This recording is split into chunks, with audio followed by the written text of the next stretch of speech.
আসসালামু আলাইকুম। Advanced learning একাডেমির পক্ষ থেকে সবাইকে জানাই অনেক অনেক শুভেচ্ছা ও অভিনন্দন। সুপ্রিয় ষষ্ঠ শ্রেণীর শিক্ষার্থীরা, আজ সমাধান করব তোমাদের গণিত বইয়ের অনুশীলনী ৮ অর্থাৎ তথ্য ও উপাত্ত এই অধ্যায়ের অঙ্ক নং ১১। এটা দেওয়া আছে তোমাদের ২০২৬ সালের গণিত বইয়ের পৃষ্ঠা ১৪৭। ১১ নং প্রশ্ন দেখো দেওয়া আছে, নিচে ৩৮ জন শ্রমিকের সাপ্তাহিক সঞ্চয় টাকায় দেওয়া হলো। তো এখানে দেখো ১৫৫, ১৬৫, ১৭৩ এইভাবে এই ১৬৭ পর্যন্ত এখানে মোট ৩৮ জন শ্রমিকের সাপ্তাহিক সঞ্চয় দেওয়া আছে। তো এখান থেকে আমাদেরকে দুইটি অঙ্ক সমাধান করতে হবে। ক নং প্রশ্ন থেকে দেওয়া আছে, মানের ক্রম অনুসারে উপাত্তসমূহ সাজাও, সারণীবদ্ধ করো ও গড় নির্ণয় করো। এগুলো যেমন ৩৮ জন শ্রমিকের সাপ্তাহিক সঞ্চয়, এগুলোকে কিন্তু আমরা আবার উপাত্ত বলতে পারি। অর্থাৎ এখানে মোট ৩৮টি সংখ্যা আছে। এই সংখ্যা বা উপাত্তগুলোকে মানের ক্রম অনুসারে সাজাইতে হবে। তো চলো শুরুতে আমরা উপাত্তসমূহকে মানের ক্রম অনুসারে সাজাবো। এখানে মোট ৩৮টি সংখ্যা আছে। তো এই সংখ্যাগুলোকে মানের ক্রম অনুসারে সাজানোটা কিন্তু খুব একটা সহজ নয়, এটা সাজানো বেশ কঠিন। তবে আমি তোমাদেরকে দেখিয়ে দিব যে এখানে যে ৩৮টি উপাত্ত বা সংখ্যা আছে এগুলোকে কিভাবে আমরা খুব সহজে সাজাইতে পারি। এখানে যে ৩৮টি উপাত্ত আছে, উপাত্তসমূহকে সাজাইতে হলে আমরা একটা পদ্ধতি অবলম্বন করতে পারি। এখানে সবচেয়ে ছোট সংখ্যা আসলে ১২২। তা আমরা ১২২ থেকে ১৩০ যে উপাত্তগুলো পাবো একটা রাফ কাগজে, কি বলতেছি, একটা রাফ কাগজে আমরা ১২২ থেকে ১৩০ পর্যন্ত যে এখানে যে সংখ্যাগুলো আছে আমরা আগে এখানে সাজাবো। পরে ১৩১ থেকে ১৪০, এরপরে ১৪১ থেকে ১৫০, এরপরে ১৫১ থেকে ১৬০, এরপরে ১৬১ থেকে ১৭০ প্লাস, অর্থাৎ ১৬১ থেকে ১৭০ বা তার উপরের সবগুলো সংখ্যা আমরা এখানে প্রাথমিকভাবে নেব। এরপরে এখান থেকে দেখে দেখে আমরা মূল যে খাতা সেখানে আমরা খুব সহজে আমরা সাজিয়ে ফেলব। তো তোমরা ধৈর্য সহকারে দেখো আমি কিভাবে করি। তো এখানে দেখো ১২২ থেকে ১৩০ আমি আগে প্রথমে এখানে সাজাই। এখানে দেখো প্রথমে আছে ১৫৫। তাহলে আমরা এই যে ১৫৫, ৫১ থেকে ৬০ এখানে লিখবো ১৫৫। তো আমরা একটা চিহ্ন দিই। তো এটা হলো ১৫৫, ৫১ থেকে ৬০। তো এখানে ১৫৫, তারপর হলো ১৬৫, এই যে ৬১ থেকে শেষ ঘরে ৬১ থেকে ৭০, এখানে ১৬৫, তারপর হলো ১৭৩, এই ৬১ থেকে ৭০ এখানে আছে ১৭৩, তারপর হলো ১৪৩, ৪১ থেকে ৫০ এখানে আছে ১৪৩। তো এখানে আমরা প্রাথমিকভাবে সাজিয়ে নিলে পরবর্তীতে সহজ হবে। পরে ১৬৮, শেষ ঘরে ১৬৮, ৬১ থেকে ৭০ এখানে বসাবো ১৬৮, তারপরে হলো ১৪৬, ৪১ থেকে ৫০ এখানে বসাবো ১৪৬, তারপর হলো ১৫৬, ১৫১ থেকে ৬০ এখানে হবে ১৫৬, তারপর হলো ১৬২, এই যে ৬১ পরে এখানে দিব ১৬২, তারপরে এখানে হলো ১৫৮, যে ৫১ থেকে ৬০ এখানে হবে ১৫৮, তারপর হলো ১৪৮, ৪১ থেকে ৫০ এখানেই লিখবো ১৪৮, তারপরে ১৫৯, এই যে ৫১ থেকে ৬০ এখানেই লিখবো ১৫৯, তারপরে হলো ১৪৭, ৪১ থেকে ৫০ এখানে হবে ১৪৭, তারপর হলো ১৫০, ৪১ থেকে ৫০ এই সিরিয়ালে হবে ১৫০, তারপরে ১৩৬, ৩১ থেকে ৪০ এখানে আমরা দিতে পারবো ১৩৬, এটা কিন্তু আমি রাফে করতেছি।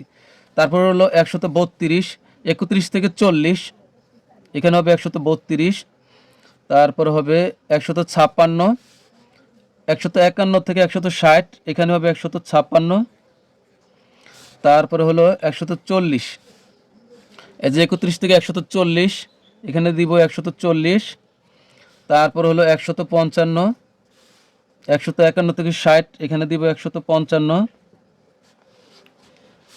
তারপরে হলো ১৪৫, ৪১ থেকে ৫০ তো এখানে আমরা দিতে পারবো ১৪৫, তারপর হলো ১৩৫, তো ৩১ থেকে ৪০ এখানে দিতে পারবো ১৩৫, তারপরে হলো ১৫১, তাহলে হবে ৫০-এর উপরে ১৫১, এখানে দিলাম ১৫১, 141, এই যে এটা 41-এর ঘর, তাহলে এখানে 141, তারপরে হলো 169, 161 থেকে 70 প্লাস, তাহলে এখানে হবে 169, তারপরে হবে 140, এই যে 31 থেকে 40, তারপর হবে 125, 122 থেকে 30, এখানেই দিব 125 গেল, এরপরে 122, এখানেই হবে 122, তারপরে 140, এই যে 40-এর ঘর এটা, তো 140, তারপরে হলো 137, 31 থেকে 40, এখানে হবে 137, তারপরে 145, 41 থেকে 50, এখানে হবে 145, তারপরে হবে 150, এই যে এখানে হবে 150, তো নিচের লাইনে দিলাম 150, তারপরে হবে 164, শেষ ঘরে 170 থেকে 64, 161 থেকে 70, এখানে হবে 164, তারপরে হবে 142, 41 থেকে 50, এখানে দিতে পারবো 142, তারপরে হবে 156, 151 থেকে 60, এখানে দিতে পারবো 156, তারপরে হলো 152, তার মানে 51-র পরের থেকে এখানে 52 দেওয়া যাবে, এই যে আমরা নিচের ঘরে দিলাম, তারপরে হলো 146, 41 থেকে 50, তাহলে এখানে হবে 146, 148, 41 থেকে 50, এখানে হবে 148, 157, 51 থেকে 60, এখানে হবে 157, তারপর সর্বশেষ 167, তাহলে 61 থেকে 70 প্লাস, তার মানে এখানে হবে 167। তো এখন আমরা এখান থেকে দেখে দেখে আমরা ছোট থেকে বড় ক্রমে সাজাবো। তো ক নং প্রশ্ন সমাধানের শুরুতে এখন আমরা মূল খাতায় লিখব উপাত্তসমূহ মানের ঊর্ধ্বক্রম অনুসারে সাজিয়ে পাই, অথবা তুমি এটা লিখলে হবে উপাত্তসমূহ ছোট থেকে বড় ক্রমে সাজিয়ে পাই।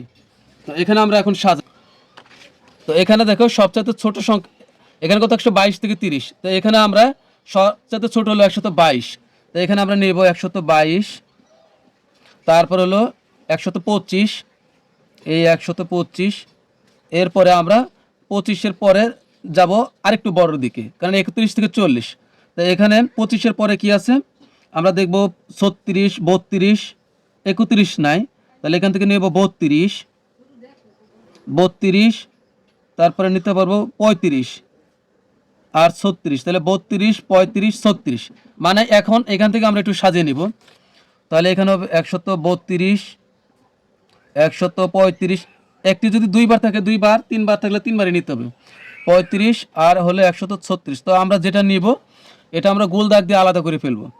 এরপরে হলো 36 নিয়েছি, এখন এখান থেকে নিতে পারবো 137, তো 137, এরপরে নিব হলো 140, একটা, দুইটা, তিনটা, মনে রাখবো 140 কিন্তু অনেকগুলো পেলাম, 140, 1, 140, 2, 140 হলো 3, এরপরে হলো 40-এর পরে আমরা এই যে এখন 41 থেকে 50 এই দুই লাইনের ভিতরে পাবো, তো দেখবো 41, 42, 43 যাই ভাই নিব, তবে ছোট থেকে বড় একটু সাজিয়ে নেব এখানেও আমরা, কারণ 41 থেকে 50 এর ভিতরে সবগুলাই আছে, তো 141 আছে একটা, 42 আছে একটা, 41, 42, আচ্ছা হ্যাঁ 43ও আছে, 141, 42, 43, তাহলে 141,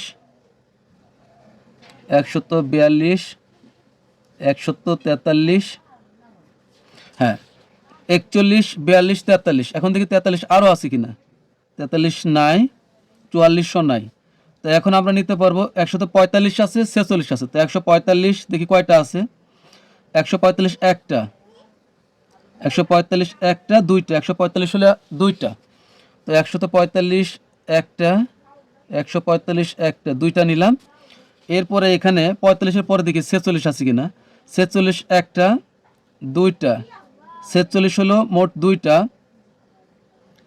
46 দুইটা, তাহলে 146 একটা, 146 দুইটা, পরে 147 একটা, 147 একটা, তারপর হলো 148 একটা আছে, এই যে একটা, দুইটা, 148 দুইটা, 148 একটা, 148 দুইটা, এখন এখানে বাকি আছে দাগ দেওয়া 150 একটা 150 একটা দুইটা, 150 একটা 150 একটা, তাহলে 150 এক, আবার 150 নিব আরেকটা। এখন 50-এর উপরের যে শ্রেণী, এই যে এখান থেকে নিব 51 থেকে 60, দেখি 51 আছে কি না।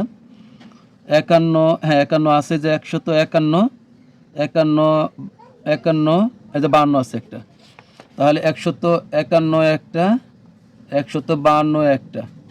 তারপরে দেখি 52-এর পর 53, 53 কিন্তু নাই, তো দেখব 54, 55, তো 54 নাই, তো 55 একটা নিই আমরা, 55 একটা দুইটা, তো 155 দুইটা, 155 একটা, 155 দুইটা হলো। তারপরে 56, এই যে 156 একটা, 156 দুইটা, 156 তিনটা, এই যে মনে রাখবে 140 পাইছি তিনটা, 156 তিনটা পাইছি, তাহলে এরা কিন্তু প্রচুরক হবে। এই যে 156 একটা, 156 দুইটা, 156 হলো তিনটা। তারপরে 56-এর পরে নিব 57 একটা, 58, 59, 57, 58, 59, 157, 158, 159, তাহলে এটা শেষ আমাদের। এরপরে এখান থেকে নিব হলো 61 থেকে 70, তো এখন দেখি 61 আছে কি না, 61 নাই, তো 162 আছে, আগে 62 নেই, 162, 62 পরে হচ্ছে 64 আছে, 63 নাই, 64, 64, এই যে এরপর 65 আছে, তো 165, 65, তারপরে এই 69, না 65 পরে 67 আছে, এই যে 67, 68, 69, তাহলে 167, 168, 169, আর হলো সবশেষ হলো 173, তো 173, তো আমরা এখন গুণে দেখি 38টা হইতে হবে। 1 2 3 4 5 6 7 8 9 10 11 12 13 14 15 16 17 18 19 20 21 22 23 24 25 26 27 28 29 30 31 32 33 34 35 36 37 38, তাহলে কিন্তু আমাদের উপাত্ত সময় মানের ক্রম অনুসারে সাজানো শেষ। তো এখন আমরা করব কি, সারণীবদ্ধ করব, এখানে সারণীবদ্ধ করব, এরপর গড় নির্ণয় করব। এখন আমরা উপাত্ত সমূহ সারণীবদ্ধ করব, তো এর জন্য আমরা এভাবে 1 2 3 4টি কলাম করে নিব। তো এখানে হচ্ছে মোট 38টি শ্রমিকের সাপ্তাহিক সঞ্চয় দেওয়া আছে, তাহলে আমরা এভাবে এদিক দিয়ে আমরা 19টা করলাম, 19টা ঘর করলাম, আবার এইভাবে 19টা, তাহলে কত হলো, 19 দুগুণ হবে। এখানে এই শ্রমিকের ক্রমিক নং এটা লিখবো হলো 19টা এখানে, কারণ একবারে 38টা করতে গেলে এক পৃষ্ঠায় কিন্তু আটবে না, তাই আমরা এখানে করব হলো শ্রমিকের ক্রমিক নং এভাবে 19টা, আর এখানে হচ্ছে সাপ্তাহিক সঞ্চয়ের জন্য আবার করব হলো 19টা। এরপরে আবার এখানে আমরা আবার নতুন করে শ্রমিকের ক্রমিক নং আবার এখানে করব হলো 19টি, আর এখানে হবে সাপ্তাহিক সঞ্চয়, এদিকে হবে 19টি, তাহলে কিন্তু এই 19 এখানে 19 আর এখানে 19, তাহলে 38টি হবে। তাহলে এখন তাহলে এটা আমরা পূরণ করি, যে শ্রমিকের ক্রমিক নং এটা সিরিয়াল, এখানে কোনো কিছুই না, খালি সিরিয়াল লিখে যাব। এরপর এখান থেকে দেখে দেখে সাপ্তাহিক সঞ্চয় আমরা যে মানের ক্রম অনুসারে সাজাইছি, এখানে যে সুশৃঙ্খলবদ্ধ হয়েছে এটা দেখে দেখে খালি আমরা সিরিয়ালে লিখে দিব। প্রথমে আমরা যে মানের ঊর্ধ্বক্রম অনুসারে সাজানোর পরে যেভাবে পাইছি ওইভাবে শুধু এখানে লিখব। প্রথমে 122, এরপর হলো 125, তারপরে 132, তারপরে 135, তারপরে 136, তারপরে 137, 140, একটা দুইবার থাকলে দুইবারে, তিনবার থাকলে তিনবারে, যেমন 140 তিনবার আছে, তো 140 1 2, 140 হলো 3, তারপরে 141, 142,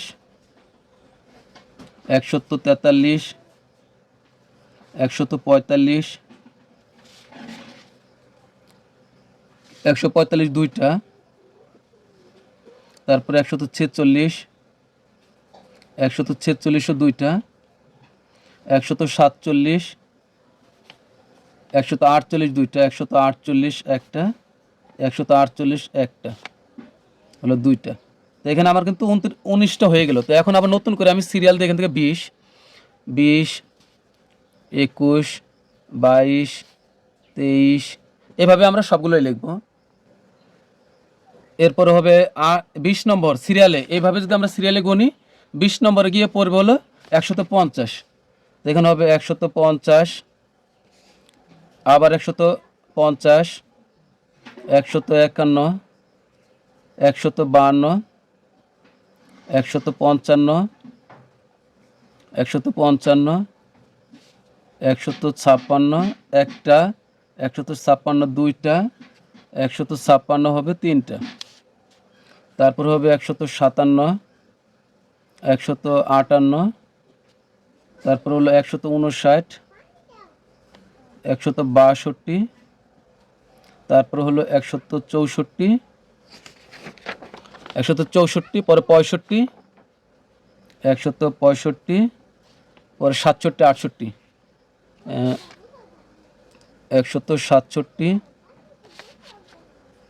168, 169 আর সবশেষ হবে 173।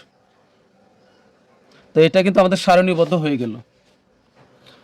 তো দেখো এখানে আমাদের উপাত্তসমূহ সাজানো শেষ, সারণীবদ্ধ করা শেষ। এখন গড় নির্ণয় করতে হবে। গড় নির্ণয় করতে হলে কী করতে হবে? এখানে যে মোট 38টি সংখ্যা আছে, এই 38টি সংখ্যাকে আমরা যোগ করব। যোগ করে 38 দ্বারা ভাগ করলে কিন্তু আমাদের গড় চলে আসবে। তো এটার জন্য আমরা কি করব? লিখব যে উপাত্তসমূহের সমষ্টি, কারণ এগুলো প্রত্যেকটি কিন্তু এক একটি উপাত্ত।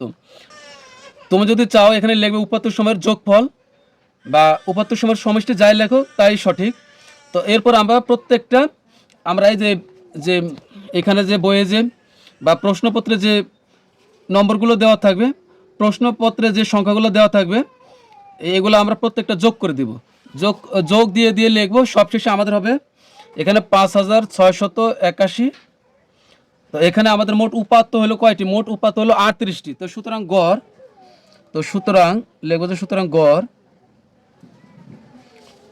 এখানে 5681, একে ভাগ করবো হলো 38 দ্বারা,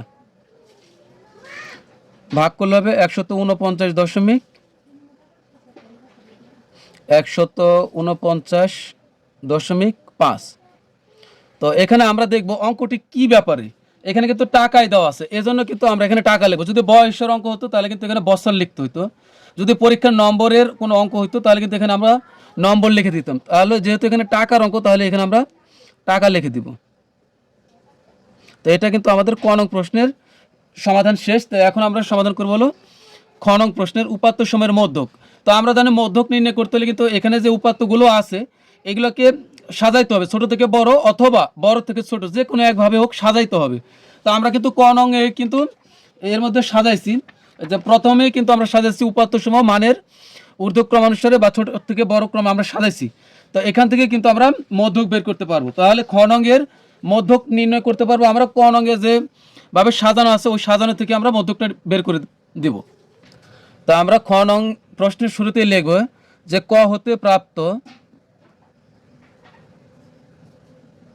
বিন্যস্ত, বিন্যস্ত মানে সাজানো, ক হতে প্রাপ্ত বিন্যস্ত উপাত্ত হতে পায়,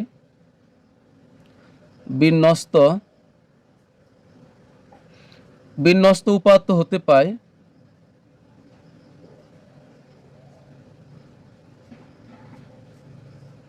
তো এখানে আমরা এখানে লিখবো যে মধ্যক নির্ণয় করতে হলে উপাত্ত কয়টি আর সেটা জোড় না বিয়োগ এটা কিন্তু আমাদেরকে লিখতে হবে। তো এখানে লিখবো যে এখানে উপাত্তের সংখ্যা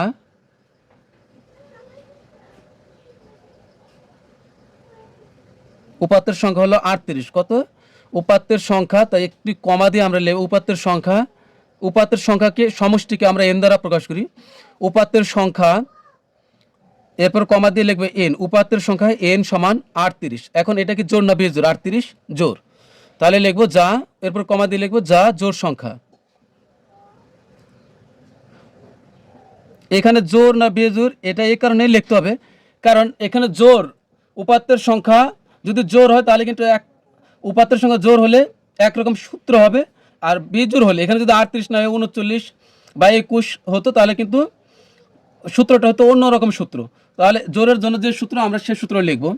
তো লিখবো যে সুতরাং মধ্যক সমান, যেহেতু জোড় তাহলে জোড়ের সূত্রে আমরা লিখবো, আর বেজোড় যখন আসবে তখন আমরা অন্য কোনো অঙ্কে আমরা দেখবো যে বেজোড় হলে আমাদের কি সূত্র পড়ে।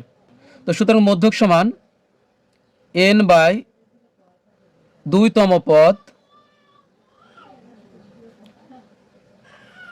প্লাস হচ্ছে n বাই 2 যোগ 1তম পদ,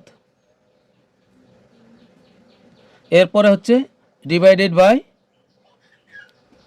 2।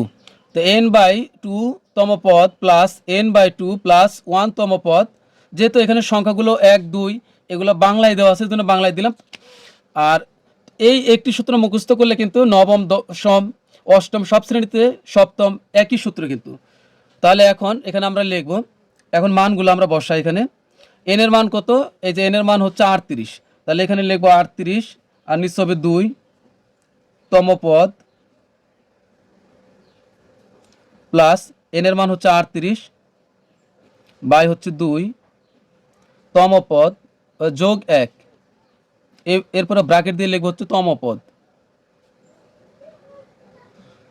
এরপরে সব শেষে ভাগ দিয়ে এই বড় টানটাও কিন্তু একটা ভাগ, এরপরে লিখব আবার 2 নিচে। তো 2 দ্বারা 38কে যদি আমরা ভাগ করি তাহলে কিন্তু হবে 19, তাহলে এখানে হয়ে যাবে 19তম পদ, এরপরে যোগ এখানে যত বের হবে এখানে তার সাথে 1 বেশি হবে, কারণ এখানে 1 যোগ করা আছে। তাহলে 38কে 2 দ্বারা ভাগ করলে 19তম পদ, আর এখানে 38কে 2 দ্বারা ভাগ করলে 19 হবে, আর 1 যোগ করলে 20 হবে। আমরা একবারেই লিখবো এটা 20তম পদ বাই 2। এখন আমরা সিরিয়ালে গুনবো 19তম পদ কত হয়। দেখো আমরা সারণীবদ্ধ করেছিলাম, এখানে দেখো এই যে 19তম পদ হলো 148, এই যে 19তম পদ 148, আর হচ্ছে 20তম পদ, এই যে 20তম পদ হলো 150।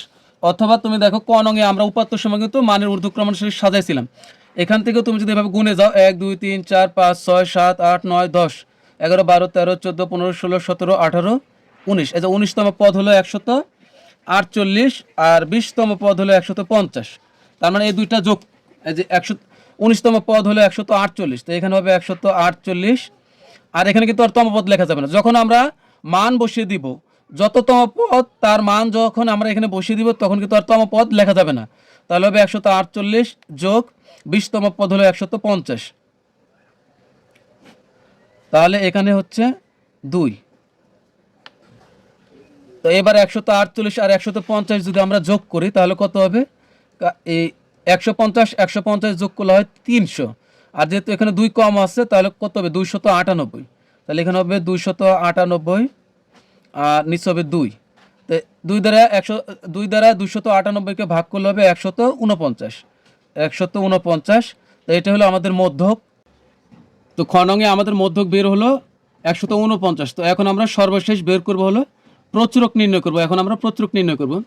তো আমরা দেখেছি যে ক নঙে আমরা দেখেছি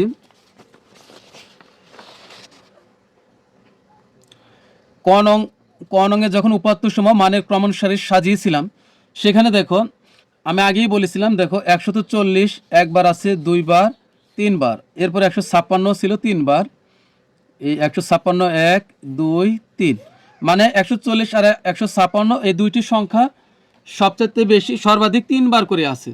তাহলে আমাদের প্রচুরক হবে 140 ও 156। এখানে একটা কথা মনে রাখবে, তোমাদের বইয়ে কিন্তু উত্তর দেওয়া আসলে 156 শুধুমাত্র, কিন্তু প্রকৃতপক্ষে উত্তর হবে 140 ও 156, এই দুইটি প্রচুরক হবে। তা আমরা লিখব প্রদত্ত উপাত্ত সমূহের মধ্যে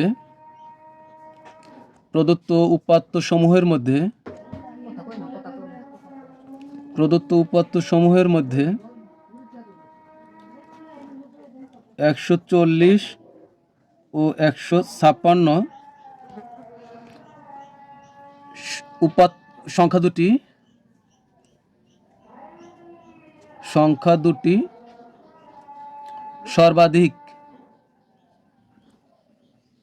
সর্বাধিক 3 বার করে আছে।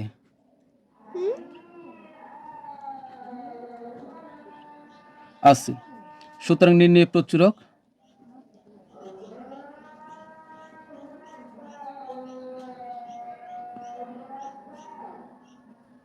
নির্ণয় প্রচুরক হবে 140 ও 156।